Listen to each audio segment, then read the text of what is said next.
नमस्कार दोस्तों, स्वागत है आपका आपके अपने YouTube चैनल चुन्नू जी के सेंटर पर। मैं राकेश कुमार राय उर्फ चुन्ना आपके लिए लेकर आया हूं एसएससी मल्टीटास्किंग स्टाफ यानी एसएससी एमटीएस परीक्षा 11/7/2022 में पूछे गए इंग्लिश के प्रश्न। तो चलिए स्टार्ट करते हैं। ये 11/7/2022 को द्वितीय पाली में पूछा गया था। टॉपिक है जनरल इंग्लिश। तो देख सकते हैं आप। तो प्रत्येक सवाल को एकदम बढ़िया से देखिएगा। मैं समझा के आप लोगों को बताता हूं। तो अगर वीडियो अच्छा लगता है तो कमेंट जरूर कीजिएगा दोस्तों।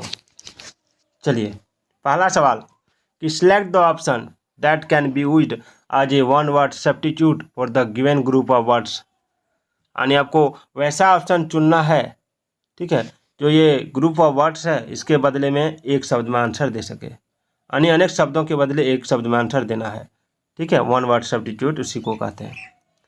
कैसे? तो ये place for ammunition and weapons, ठीक है। ये place for ammunition and weapons, देखिए इसको क्या कहते हैं। तो ऐसा स्थान जहाँ पर हथियार वगैरह रखा जाता है उसको कहते हैं शास्त्रागार। क्या कहते हैं? शास्त्रागार। और इंग्लिश में कहते हैं उसको आर्सेनल। आर्सेनल। चलिए आगे बढ़ते हैं।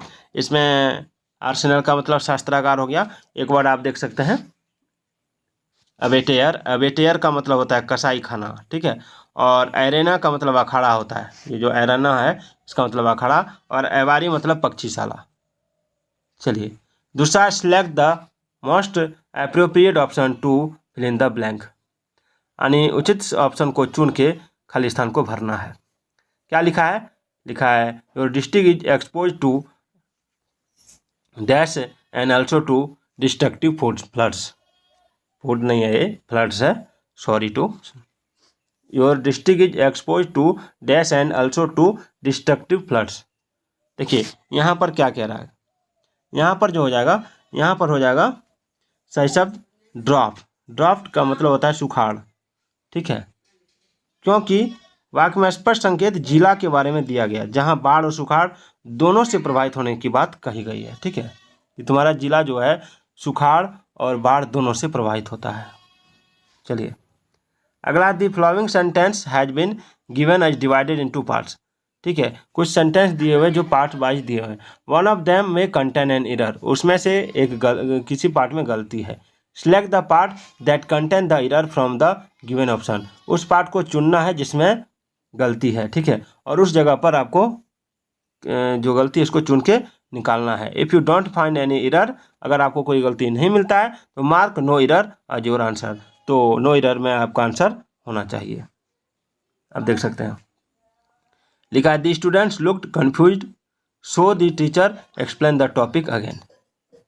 देखिए यहाँ पर द टीचर एक्सप्लेन लिखना गलत है, ठीक है। द टीचर एक्सप्लेन लिखना गलत है, यहाँ पर ये गलती है, ठीक है। एक्सप्लेन द टॉपिक अगेन ये गलती है।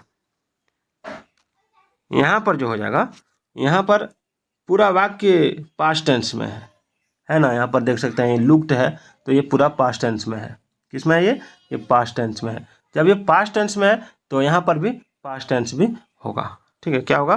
Past tense. यानी इसके लिए एक्सप्लेन के बदले एक्सप्लेन का प्रयोग होगा। चलिए आगे बढ़ते हैं।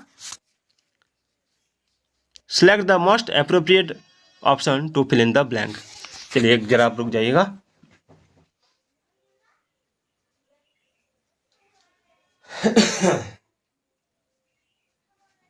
चलिए स्टार्ट आगे बढ़ते हैं। कह रहा है select the most appropriate option to fill in the blanks. यानी आपको उचित ऑप्शन चुन के भरना है खाली स्थान को, ठीक है। तो क्या लिखा है कि official sets thousands of office goers were dash the metro and the trains were running full during peak hours। तो इसमें क्या होगा? टेकिंग, रनिंग, फास्टिंग या अडेप्टिंग क्या होगा? देखिए बड़ा ही इंपॉर्टेंट सवाल है। इसमें जो हो जाएगा वो हो जाएगा आपका ऑप्शन ए टेकिंग, ठीक है। कैसे होगा? तो देखिए ट्रेन अथवा मेट्रो की सेवा लेने के अर्थ में टेकिंग का प्रयोग किया जाता है। थोड़ा सा मैं पेन का कलम चेंज कर लेता हूँ। चलिए हाँ ठीक है, आगे बढ़ते हैं।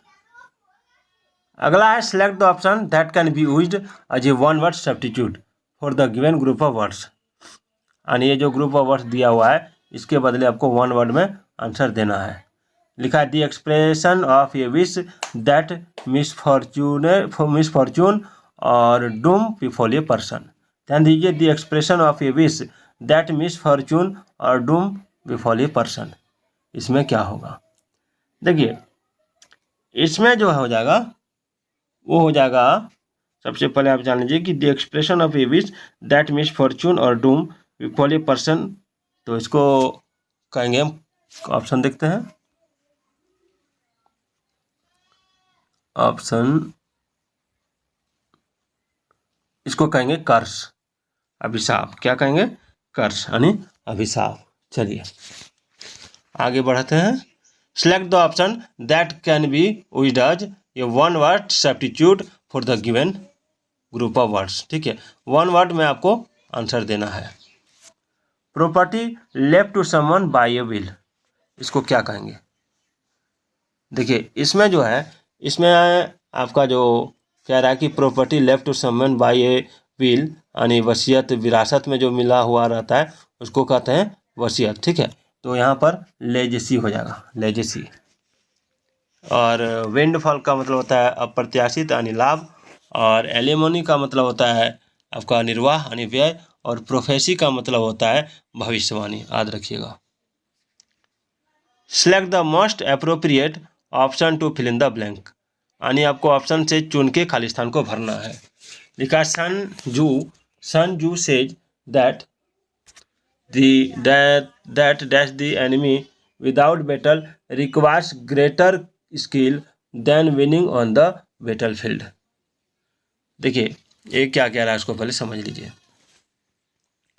यहाँ पर जो है दैट, ठीक है ना, दैट के पश्चात रिक्त स्थान पर डिफीटिंग रखा जाएगा। क्या रखा जाएगा? डिफीटिंग। ठीक है, अरे क्योंकि वाक्य के प्रारंभ में अथवा क्लॉज के प्रारंभ में सब्जेक्ट के रूप में जीरंड या इन्फिनेटिव का प्रयोग करना चाहिए। ठीक है, जीरंड या इन्फिनेटिव का प्रयोग करना चाहिए।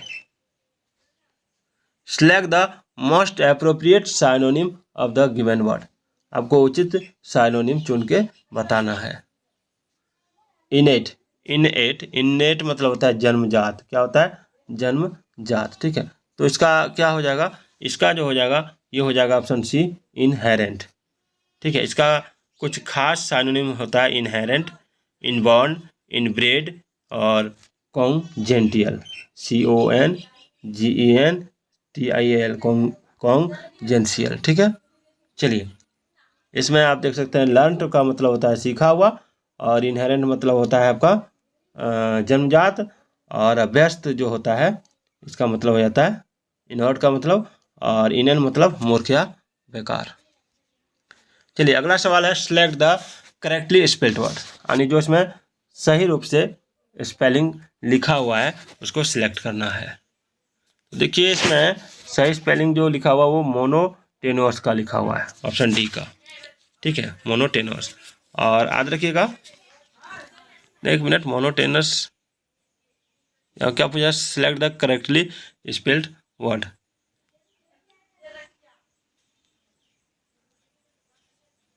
ये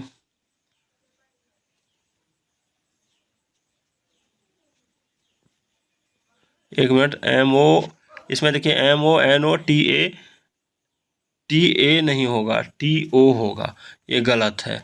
ठीक है, और ये भी गलत है, और इसमें हो जाएगा, इसका क्या हो जाता है आप देख लीजिए। बी नंबर का जो हो जाता है, बी नंबर का होता है EXHILARATE। ठीक है, जो यहाँ पर स्पेलिंग गलत है। और ए नंबर का हो जाता है METICULOUS। ठीक है, तो इसमें सही हो जाएगा ऑप्शन सी, ऑप्शन सी सही होगा। चलिए select the most appropriate antonym of the underline word in the given sentence, आपको जो सही और उचित एंटोनिम होगा उसको ऑप्शन से चुन के लिखना है। एंटोनिम का मतलब क्या होता है जान लीजिए। एंटोनिम का मतलब होता है उल्टे शब्द। किसका चुन के लिखना है? तो ये, ठीक है, क्रेडिबिलिटी का एंटोनिम क्या होगा? देखिए क्रेडिबिलिटी जो होता है इसका मतलब होता है विश्वसनीयता। ठीक है, विश्वसनीयता यानी विश्वास के लायक। ठीक है, तो एंटोनिम्स इसका क्या हो जाएगा, इसका एंटोनिम हो जाएगा इम्प्रोबेबिलिटी, इम्प्रोबेबिलिटी, ठीक है, इम्प्रोबेबिलिटी इसका हो जाएगा। उसके बाद क्या होगा, अनलाइकलीहुड भी होता है, और यहाँ पर एक्यूरेसी का मतलब होता है शुद्धता, और इंटेग्रिटी का मतलब होता है अखंडता, और सेरेनिटी का मतलब होता है शांति। चलिए आगे बढ़ते हैं। Select the most appropriate option to fill in the blanks, खाली स्थान भरना है ऑप्शन से चुन के। आप देख सकते हैं लिखा, the girl ran into the house to get some dash of bread और cold potatoes and other such morsels as were suitable for the fowls. देखिए इसमें जो है 11 नंबर में, इसमें आपका हो जाएगा ऑप्शन डी, ऑप्शन डी, ठीक है, डी हो जाएगा, सम ऑफ ब्रेड। रोटी के टुकड़ों के लिए क्रम्स शब्द लिखा जाता है, क्रम्स, CRUMBS, क्रम्स, ठीक है, यहाँ पर क्रम्स हो जाएगा। और सेल्स मतलब क्या होता है, सेल्स मतलब होता है गोले, और हिप्स मतलब होता है यहाँ पर भंडार, ठीक है, और बार्स मतलब छड़। 12 नंबर है सिलेक्ट द मोस्ट अप्रोप्रिएट, वही आपको क्या करना है कि एक ऑप्शन जो दिया हुआ है उसमें कुछ ऑप्शन को चुन के लगाना है, ठीक है। मैं यहाँ पर क्वेश्चन देके बताता हूँ तब आपको समझ में आएगा।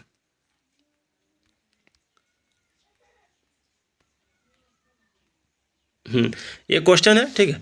क्वेश्चन में कुछ गलती अगर आपको नज़र आ रहा है तो उस गलती को, ठीक है, उस गलती को आपको ये 4 ऑप्शन दिया हुआ, इस 4 ऑप्शन में से इस जगह पर लगाना है। अगर यदि यहाँ गलती है अंडरलाइन सेगमेंट में, और यदि गलती नहीं है तो नो सब्स्टिट्यूशन रिक्वायर्ड लिखना है। तो लिखा है, it is a story about Mr and Mrs Ansari who had look to rent an apartment in the city. देखिए बहुत ही इंपॉर्टेंट सवाल है, इस तरह का सवाल पूछा जाता है तो इसमें मिस्टर एंड मिसेज अंसारी दोनों मिलकर प्लूरल बन जाने से इज का प्रयोग नहीं होगा, याद रखिएगा। मिस्टर एंड मिसेज जो है दोनों अगर मिल जा रहा है, ठीक है ना, तो दोनों मिलने के पर इसमें इज का प्रयोग नहीं होगा, इसमें इज लगा हुआ है, ठीक है। तो इसमें क्या हो जाएगा, आर का प्रयोग हो जाएगा। किसका प्रयोग हो जाएगा, आर का, इसको याद रखिएगा। तो इसमें सही आंसर कंट्रोल लग जाएगा, देख लीजिए।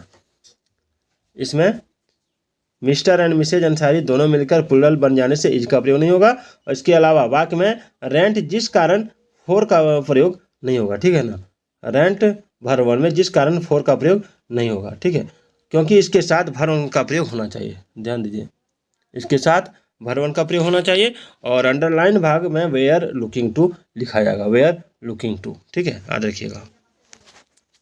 तो ये बी नंबर इसका आंसर होगा। चलिए आगे बढ़ते हैं। Select the most appropriate synonym of the given word, आपको उचित साइनोनिम चुनना है इसका पर्यायवाची, ठीक है। लग्जरियंट, लग्जरियंट का मतलब क्या होता है, देखिए लग्जरियंट मतलब होता है प्रचुर विलासी, ठीक है। तो इसका साइनोनिम आपको पूछ रहा है तो इसमें हो जाएगा फ्लोराइसिंग, ठीक है। और लश भी होता है, रिच भी होता है, एबंडेंट भी होता है, ABONDANT, एबंडेंट, ठीक है, देखिए। और इसमें जो वर्ड है आपका कॉम्बेटिव, कॉम्बेटिव मतलब होता है लड़ाकू, याद रखिएगा। और स्पार्स मतलब होता है विरल, और मिगर का मतलब होता है आपका अल्प, ठीक है, याद रखिएगा। चलिए select the most appropriate meaning of the underline idiom in the given sentences. ये अंडरलाइन इडियम दिया हुआ है, कहावत दिया हुआ है, मुहावरा ये दिया हुआ है, it was raining cats and dogs, ठीक है, व्हेन आई रीच देयर। देखिए रेनिंग कैट्स एंड डॉग्स का मतलब होता है मूसलाधार बारिश, ठीक है। तो इसमें हो जाएगा to ran very heavily, to ran very heavily, ठीक है। चलिए select the correctly spelled word, जिसका स्पेलिंग सही है उसको आपको चुनना है। तो इसका स्पेलिंग इसमें कौन ठोस सही है, आइए देखते हैं, ठीक है। एक दिया है आपका फर्स्ट में, ये स्पेलिंग गलत है, ठीक है। इसका सही स्पेलिंग होता है PRIVILEGE, ठीक है, प्रिविलेज। चलिए उसके बाद आप दूसरा देख सकते हैं इनएडवर्टेंट, इनएडवर्टेंट का स्पेलिंग गलत है, ठीक है, यहाँ पर ई लगता है, यहाँ पर क्या लगता है ई, ठीक है, लापरवाह। उसके बाद प्रिविलेज का जो स्पेलिंग है, ये इसका स्पेलिंग मैंने बताया आपको, ये गलत है, ठीक है। और ये स्पेलिंग सही है, ठीक है, यानी ऑप्शन डी इसका सही होगा। चलिए आगे बढ़ते हैं, ये भी स्पेलिंग गलत है। Select the most appropriate antonym of the given word. Frail, frail का मतलब होता है कमजोर। क्या होता है? कमजोर, याद रखिएगा, ठीक है। तो कमजोर जो होता है उसका एंटोनिम आपको बताना है। तो कमजोर का एंटोनिम क्या होगा? तो रोबस्ट हो जाएगा, ताकतवर, ठीक है। उसके बाद आपका हो जाएगा स्ट्रांग हो जाएगा, स्टर्डी हो जाएगा, ठीक है। और यहाँ पर आप देख सकते हैं फ्रेजिल का मतलब होता है कमजोर, ठीक है। और फ्रेश मतलब ताज़ा, और अनरिलायबल का मतलब होता है अविश्वसनीय। चलिए आगे बढ़ते हैं। Select the option that will improve the underlined part of the given sentence. In case no improvement is needed, select no substitution required. कह रहा है कि वैसा ऑप्शन आपको चुनना है जो अंडरलाइन पार्ट की जगह पर यूज किया जा सकता है। यदि कोई जो बदलाव की जरूरत नहीं है तो नो सब्स्टिट्यूशन रिक्वायर्ड में आपको आंसर मारना है। चलिए देखते हैं क्या लिखा है। लिखा है योर डॉक्टर विल रिकमेंड ये treatment based to the type of infection. देखिए इसमें जो है, इसमें आपका जो आंसर हो जाएगा वो हो जाएगा आपका option A, based on the type. Best के साथ ऑन का प्रयोग करना चाहिए, टू का नहीं, ठीक है। चलिए आगे बढ़ते हैं। हम लोग हमेशा बोलते हैं based on NCERT, based on Spark publication, based on Lucent GK. चलिए आगे बढ़ते हैं। चलिए the following sentence have been given as divide into parts, one of them may contain error, select the part that contain the error from the option. देखिए इसमें आपको जो sentence दिया गया है, ठीक है, उस सेंटेंस में कुछ गलती है, यहाँ पर आप देख सकते हैं, ठीक है। उस सेंटेंस में गलती है तो आपको अगर गलती है, एरर है, तो उसमें से आपको चुनना है ये चार ऑप्शन में से। यदि एरर नहीं है तो नो एरर में टिक मारना है, ठीक है। चलिए देखते हैं क्या लिखा है कि one of the most important task in agriculture is turning the soil and loosening it. देखिए इसमें जो हो जाएगा,